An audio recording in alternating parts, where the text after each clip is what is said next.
How do you tap into that insane motivation on command?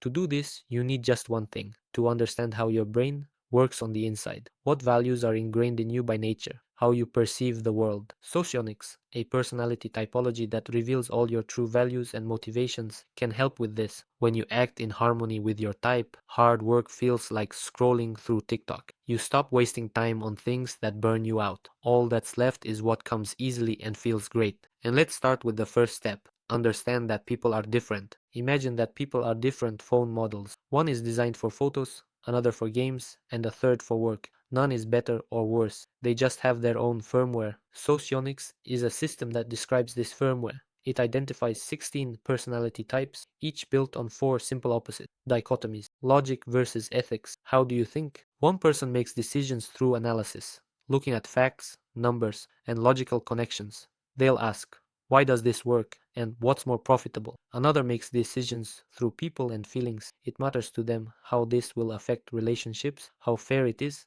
and how others will feel. Both are smart, they just use different tools. A logician can build connections between different pieces of information, create algorithms to quickly achieve goals, but finds it very difficult to communicate with people. It is difficult for them to show deep empathy, sensitivity, or compassion, or to listen. They may not notice intrigues, subtle gestures, flattery, or sycophancy unless it is pointed out directly. An ethicist initiates communication very easily and expands their social connection. They understand well how people perceive them and know how to be tactful and kind. In communication, presenting a product with beautiful words and evoking emotions so that the person gets excited and buys it. But they can't figure out which task to tackle first or build the right strategies to reach their goal quickly, because emotions get in the way of making effective decisions. Sensing versus intuition. What do you notice? A sensing person lives in a concrete world, details, facts, sensations, the here and now. They have a strong sense of their body,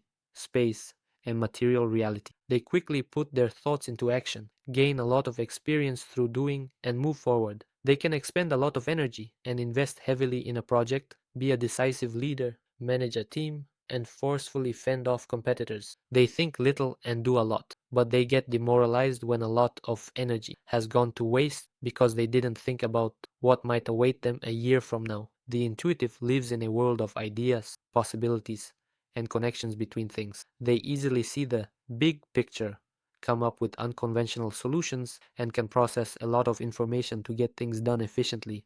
But they might forget to eat or lose their keys, and they feel sad because they think too much and feel indecisive, since they need to analyze a lot of information before acting, thinking things through to minimize effort. Everyone has different strengths, and everyone is needed in different professions. Extroversion versus introversion. Where does the energy go? This isn't about being sociable or reserved, it's about where you get your energy from. For extroverts, pros: more energy reserves, initiative, courage, sociability, openness to new things, easier to accept the world as it is. Cons: difficulty reflecting on their feelings and actions, poor concentration, restlessness, often superficial communication and handling of information. They may study a little bit of everything, resulting in work that is not high quality but voluminous. A little bit of everything. An introvert recharges in silence, alone with themselves. They go deep rather than wide. Better one true friend than 100 superficial acquaintances. After a busy day with people, an extrovert is satisfied,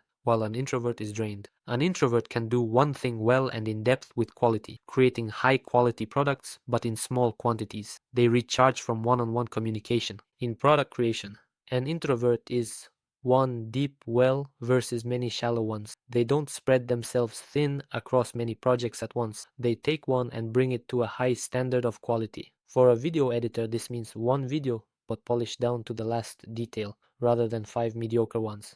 Introverts operate on the principle of accumulation. First, they process everything internally, then they produce the result. That's why their products are usually more cohesive, well thought out, and structured than those of extroverts who act on the fly.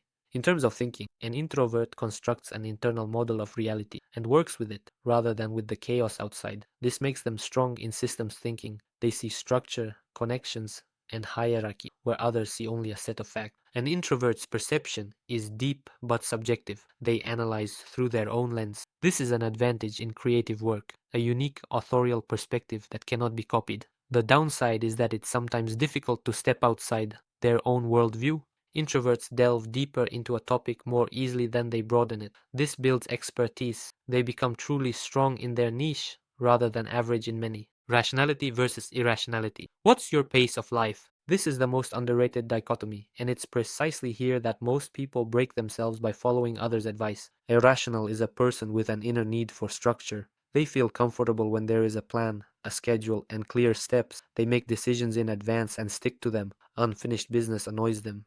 Chaos wears them out. They work steadily and methodically, and that is exactly how they produce the best results. Irrational is a person driven by the flow.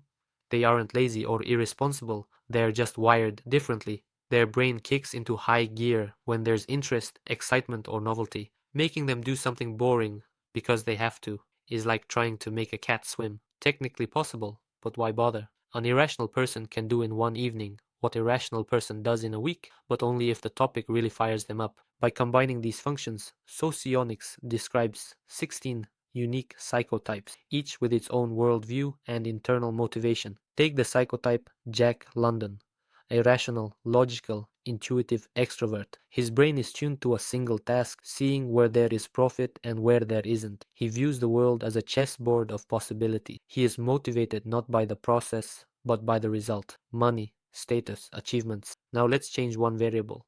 Rationality to irrationality. We get Don Quixote. The same logic and intuition, but now they operate chaotically and without restraint. Such a person is capable of cross-breeding a plunger with a pterodactyl, and to him it will sound perfectly logical. He isn't interested in status for status' sake. Money for him is simply fuel to cover basic needs and finance the next crazy experiment. His main motivation is to be the first to create something the world has never seen before. It's a completely different story with Dreiser. Irrational, ethical, sensory introvert. His superpower is his keen intuition about people. He instantly senses how others feel about him and knows how to build deep, long-term relationships. But generating ideas in bunches or seeing dozens of possibilities at once isn't his thing. Don Quixote does this on autopilot, while Dreiser genuinely doesn't understand how this chaos could possibly be productive. And that's normal. They're just different operating systems. That's exactly why Einstein said, if you judge a fish by its ability to climb trees, it will spend its whole life believing it is stupid. Every psychotype has its own natural strengths. Knowing them means stopping wasting energy fighting your nature and starting to play on your own field. Step 2. Why other people's advice often doesn't work. Here's the main problem. A successful rational entrepreneur says, get up at 5 a.m., keep spreadsheets, follow the system. Discipline is everything. For him, this is true. His type literally thrives on such a routine, but if an irrational person starts forcing this same system on themselves, they'll simply burn out. Not because he's weak, but because his engine runs on a different fuel. It's the same with logicians and ethics. An ethic forced into a cold, analytical business devoid of people and meaning fades away. A logician forced to constantly feel and build relationships overheats and closes off even more. The point of socionics isn't to slap on a label.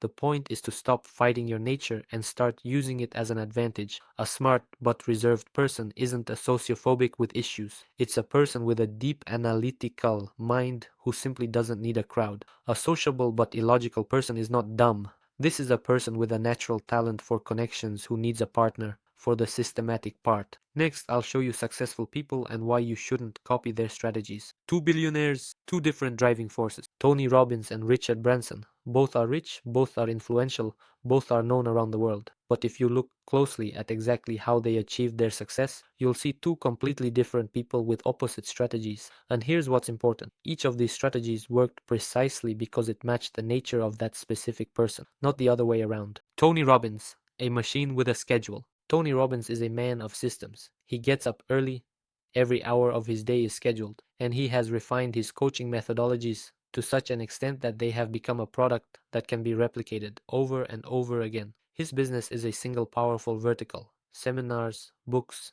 workshops, online programs, everything under one name, everything on one topic. He doesn't spread himself thin, he goes deeper. Tony has been building one structure for decades, simply making it taller and taller. His energy comes from structure. He needs control, he needs order, he needs predictability, and in this environment, he performs at his best. This is exactly how the rational type works at its best. He doesn't chase new ideas, he brings a single idea to perfection. Branson, the serial innovator. Richard Branson is wired differently. He dropped out of school at 15, started a student magazine, then a record store, then an airline, then a mobile operator, then finance, then space, and so on, with more than 400 companies in 35 countries. But here's the key. He never ran them himself. He'd get fired up by an idea, launch a project, find the right people, and move on to the next idea. Branson himself put it bluntly: if you no longer feel inspired and are just going through the motions, it's time to change something. This isn't laziness. This is his fuel: novelty, risk, the thrill of a fresh start. When the enthusiasm faded, he honestly handed over control to those who were interested. His strength lies not in holding on, but in creating. Why? If they switched places, both would fail. Now for the most important part. Imagine if Branson decided to live like Robbins. One niche, a strict system, deep specialization, no distractions. He would suffocate. His nature demands movement, new horizons, and risk. Confining Branson to a single focus is like locking a race car in a garage and forcing it to drive in circles. The engine would overheat and stall. Now imagine the opposite. Robbins trying to run a business like Branson, grabbing at new ideas, not seeing them through, delegating everything, and moving on. His system would collapse. His entire methodology rests on the fact that he personally invests years into a single venture, refining it, turning it into a perfect product. Without that depth, there will be no authority, no product, no brand. Their strategies aren't just personal preferences. They're a reflection of how their psychotypes are wired. Branson thrives on impulses and novelty. That's his strength, not a weakness. Robbins thrives on discipline and systems. That's his strength, not a prison. Each of them became wealthy precisely because they found an environment that suited their nature, rather than trying to copy someone else's. The main takeaway for you: when you look at a successful person and think, I need to do the same, you see only the result, but you don't see what this person is made of. Branson could afford to drop projects and switch gears because that's exactly what fuels his type. If you're irrational with a need for structure and try to be like Branson, you'll just create chaos without results. If you're an irrational and try to be like Robbins, you'll break down under your own discipline in a week. Someone else's strategy is someone else's engine. It can be powerful, but if it doesn't fit your chassis, the car won't run and will break down. Step 3. How to determine your psychotype. There are two ways: tests and a consultation with a specialist. Tests are a good start.